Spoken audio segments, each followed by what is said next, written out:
சூப்பரான டேஸ்ட்டில் பாவக்காய் புளிக்குழம்பு எப்படி செய்கிறதுன்னு பார்க்கலாம். Welcome to spicy recipes Tamil. நம்ம சேனலை ஃபர்ஸ்ட் டைம் பார்க்குறவங்க சப்ஸ்கிரைப் பண்ணிக்கோங்க.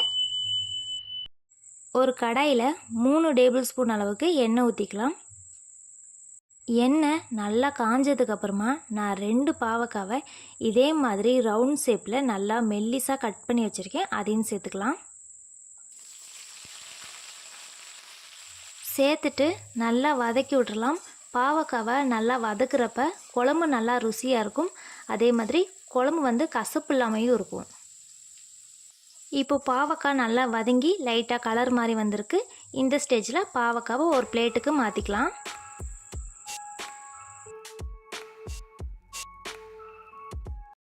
இப்போது அதே கடாயில் எண்ணெய் சேர்க்க தேவையில்லை, இருக்கிற எண்ணெயே போதும். 1 டீஸ்பூன் அளவுக்கு கடுகு உளுந்தம் பருப்பு, நல்லா வெடித்ததுக்கப்புறமா 1/2 டீஸ்பூன் அளவுக்கு வெந்தயம் சேர்த்துக்கலாம். ரெண்டும் நல்லா பொரிஞ்சு வரணும். இப்போ இது கூட நம்ம 10 பல் பூண்டை தோல் உரித்து வச்சுருக்கேன், அதையும் சேர்த்துக்கலாம். இந்த பாவக்காய் குழம்புக்கெலாம் பூண்டு சேர்க்குறப்ப டேஸ்ட் ரொம்ப நல்லாயிருக்கும். இப்போது 15 போல் சின்ன வெங்காயத்தை சின்னதாக கட் பண்ணி வச்சுருக்கேன், அதையும் சேர்த்து நல்லா வதக்கி விட்டுக்கலாம். இந்த புளிக்குழம்புக்கெலாம் சின்ன வெங்காயம் தான் நல்லாயிருக்கும். கூடவே ஒரு கொத்து கருவேப்பிலை சேர்த்துட்டு நல்லா கலந்து விட்டுறலாம். வெங்காயம் நல்லா வதங்கணும். இப்போ நல்லா வதங்கி வந்துருச்சு. இப்போ இது கூட 2 தக்காளியை நான் மிக்சியில் அரைச்சி வச்சுருக்கேன், அதையும் சேர்த்துக்கலாம். சேர்த்துட்டு நல்லா வதக்கி விட்டுறலாம். வெங்காயம் தக்காளி இது எல்லாமே நல்லா வதங்கி வரணும்.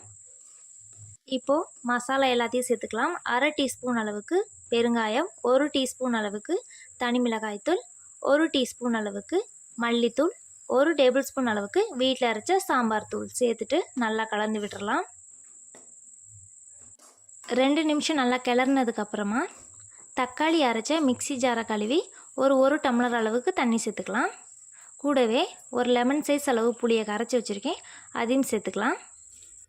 வதக்கி வச்சுருந்த பாவக்காயும் சேர்த்துட்டு கூடவே 1 டீஸ்பூன் அளவு உப்பு சேர்த்துட்டு நல்லா கலந்து விட்டுறலாம்.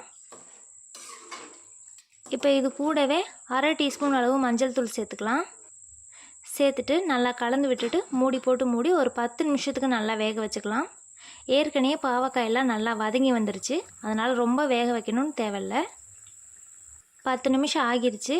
இப்போ குழம்பு நல்லா வற்றி வந்திருக்கு. இது கூடவே இப்போ 1 டேபிள் ஸ்பூன் அளவுக்கு வெல்லம் சேர்த்துக்கலாம். வெல்லம் சேர்க்குறப்ப குழம்பு நல்லா ருசியாக இருக்கும். அதே மாதிரி கசப்பு தன்மை இல்லாமல் இருக்கும். அவ்வளோதான், நம்மளோட சூப்பரான சுவையான பாவக்காய் புளிக்குழம்பு ரெடி ஆயிடுச்சு. கண்டிப்பாக ட்ரை பண்ணுங்கள். பாவக்காய் பிடிக்காதுன்னு சொல்கிறவங்க கூட நல்லா விரும்பி சாப்பிடுவாங்க.